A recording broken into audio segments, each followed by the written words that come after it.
Shalom sahabat yang baik hati, selamat hari Minggu dan salam sehat untuk kita semua.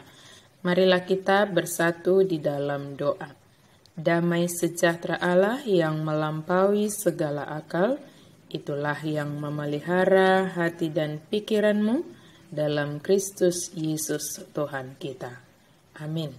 Firman Tuhan bagi kita pada hari Minggu ini dari Markus 6 ayat 6b sampai 13.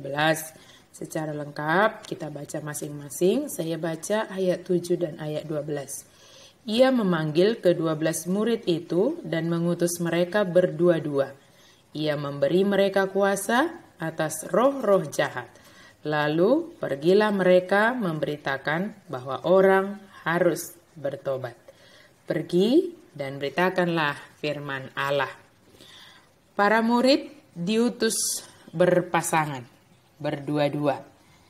Artinya Yesus membekali mereka, mengutus mereka. Yesus dengan kuasanya memberangkatkan, menyuruh untuk pergi para murid-muridnya memberitakan firman Tuhan.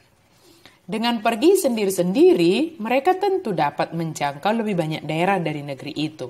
Tetapi bukan demikian rencana Kristus. Kristus mengutus mereka berdua-dua. Keuntungan dari pergi berdua-dua antara lain, yang pertama, mereka dapat saling menguatkan dan mendorong semangat. Mereka dapat saling menghibur ketika ditolak. Mereka dapat saling memberikan pengertian dan akan membuat lebih sedikit kesalahan. Mereka dapat mengobarkan semangat satu sama lain untuk melawan kemalasan atau ketidakacuhan. Kekuatan kita berasal dari Allah, tetapi Ia banyak memenuhi kebutuhan kita melalui kerjasama kita dengan orang lain. Kuasa Allah dapat kita lihat sungguh sangat nyata melalui kerjasama yang baik. Kerjasama yang baik sangat diperlukan dalam melakukan tugas pelayanan di semua profesi. Mungkin kita dapat melakukan hanya dengan diri kita sendiri, tetapi Yesus menghendaki kita melakukannya dengan bekerja sama dan sama-sama kerja untuk menghasilkan sesuatu yang lebih baik demi kemuliaan Allah. Kemudian, larangan-larangan yang disampaikan kepada mereka mengacu kepada hal-hal yang dapat menghambat setiap pelayanan pemberitaan mereka. Ketika mereka sibuk hanya mengurusi kepentingan diri sendiri, mengurusi kebutuhan diri sendiri, bisa saja menjadi tertinggal tugas yang harus mereka kerjakan. Diperintahkan kepada mereka hanya membawa tongkat. Tongkat dalam hal ini adalah tongkat sebagai gembala yang akan menolong mereka menjaga kawanan yang mereka layani. Bisa juga tongkat itu menjadi penyokong mereka di dalam melakukan tugas pelayanan itu yang harus terus tetap setia berjalan, melakukan, memberitakan firman Tuhan. Supaya dapat mengatasi segala ancaman-ancaman dari dalam maupun menghalau hal-hal yang datang dari luar. Para murid harus segera pergi tanpa banyak bekal dengan percaya kepada pemeliharaan Allah dan bukan hanya mengandalkan kemampuan mereka sendiri, tetapi mengandalkan pemeliharaan Allah. Jika ada yang menolak mereka, maka segera mereka harus mengibaskan debu dari kaki mereka sebagai peringatan bahwa itu jelas menandakan bahwa mereka ingin tinggal terpisah dari orang-orang yang menolak Yesus dan pemberitaannya.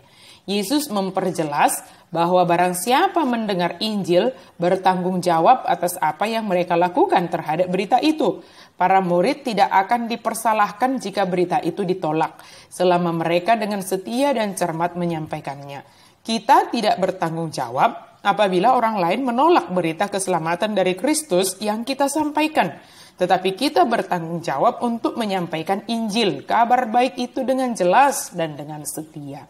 Sahabat yang baik hati, di tengah keadaan kita sekarang ini, sebisa mungkin kita tetap melakukan segala sesuatu di rumah kita masing-masing. Tetapi tidak menghalangi kita untuk tetap menjadi pemberita Injil yang telah sampai kepada kita. Adalah tanggung jawab kita untuk memberitakan kabar Injil kepada segala makhluk. Kepada kita Allah telah membekali kita menyediakan perkembangan teknologi bagi kita, sehingga kita dapat bekerja dengan baik dan membagikan berita Injil bagi saudara-saudara kita.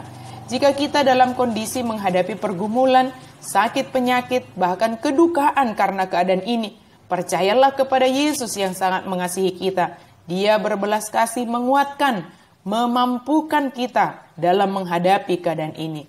Dia akan menyertai kita hingga akhir zaman. Amin, mari kita berdoa. Terima kasih Tuhan untuk firman-Mu hari ini. Biarlah kami Engkau pakai senantiasa untuk menyampaikan kabar baik, kabar keselamatan melalui kehidupan kami, melalui segala hal yang kami kerjakan, melalui kerjasama kami. Engkau semakin dimuliakan, nama-Mu semakin dikenal. Terima kasih ya Allah, di dalam nama Yesus Kristus kami berdoa dan bersyukur. Amin.